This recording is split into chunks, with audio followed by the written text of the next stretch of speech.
जी इरफान साहब। जी देखिए, एक तो मैं ये समझता हूँ कि जो अभी इमरान खान साहब की मूव है, इससे हम ये तो नहीं कह सकते कि पीटीआई बिल्कुल दौर से निकल गई।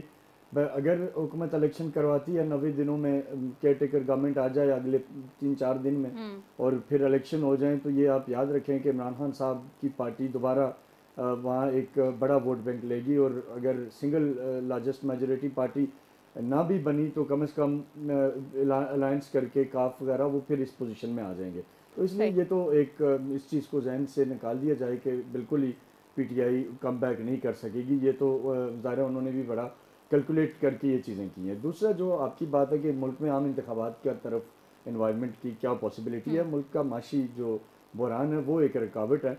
और इस वजह से फेडरल गवर्नमेंट कभी भी इस वक्त इलेक्शन की तरफ नहीं जाएगी, क्योंकि कोई रिलीफ नहीं दे पाए वो लोगों को। और ऐसे हालात में अगर वो इलेक्शन में जाते हैं तो ये तो इसका साफ मतलब है कि वो इमरान खान साहब को सादा अक्सरियत से, या जो पीटीआई वाले कहते हैं कि दोताई अक्सरियत से फिर वापस लाएंगे। तो इसलिए ये उनकी पॉलिटिकल इस टाइम पे वो इतना बड़ा मिस्टेक नहीं करेंगे।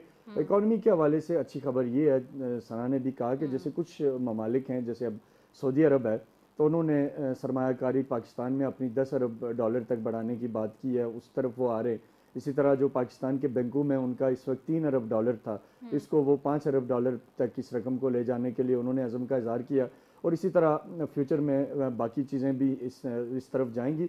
गवर्नमेंट टाइम लेगी, अगले मेरा जो है कम से कम ये बजट तक तो ये किसी सूरत नहीं जाएंगे। बजट के बाद के हालात क्या होंगे, बजट के अंदर ये अवाम दोस्त पैकेज ला पाएंगे कि उसके लिए ये कोशिशें कर रहे हैं। और उसके बाद ये फिर जनरल इलेक्शन की तरफ जा सकते हैं। और साल यही है इंतखाबात का, अगले साल पे जाने के इम्कानात नहीं है। लेकिन ये देखना है कि अक्टूबर तक ये सस्टेन करेंगे या बजट के फौरी बाद ये केयर टेकर की तरफ चले जाएंगे। ये दो चीज़ें हैं जो देखने वाली।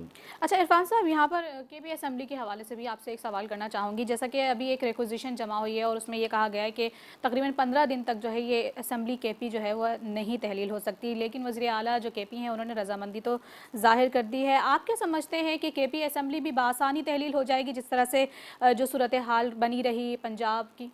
देखिए, केपी में तो पीटीआई के पास अक्सरियत है और उनके लिए कोई ऐसा प्रॉब्लम नहीं है, सिवाय इसके कि कहीं आईनी कोई ऐसी चीज़ आ जाए, जैसे कि अगर केपी के सीएम के खिलाफ अदम एतमाद आ जाता है आज या कल में, तो गो के अदम एतमाद वहाँ पीडीएम कामयाब तो नहीं कर सकती। लेकिन उससे ये ज़रूर होगा कि जब तक वो वोटिंग होती, जब तक इजलास ख़त्म होता, वो उसको चंद दिन के लिए आगे कर सकते हैं। बाकी मेरा नहीं ख्याल कि वहाँ कोई बहुत बड़ी ये रुकावट डाल सकते हैं। लेकिन पॉलिटिकली अगर एक आध असेंबली खान साहब के पास रहती तो उनके लिए ठीक था। बट अगर वो ज़ाहिर उन्होंने सोचा ये है कि हमने नए इलेक्शन आने, और उनकी खान साहब को ये नज़र आ रहा है कि अगर इस टाइम पे फेडरल इलेक्शन नहीं भी होते तो दो सूबों में हो जाए, हम दोनों में दोबारा गवर्नमेंट बना ले, और आगे यही जब इंतखाबात जन कौमी असेंबली के होंगे तो ज़ाहिर पंजाब के अंदर आपकी बहुत बड़ी कौमी असेंबली की बहुत सारी सीटें, तो वो इम्पेक्ट करेगा।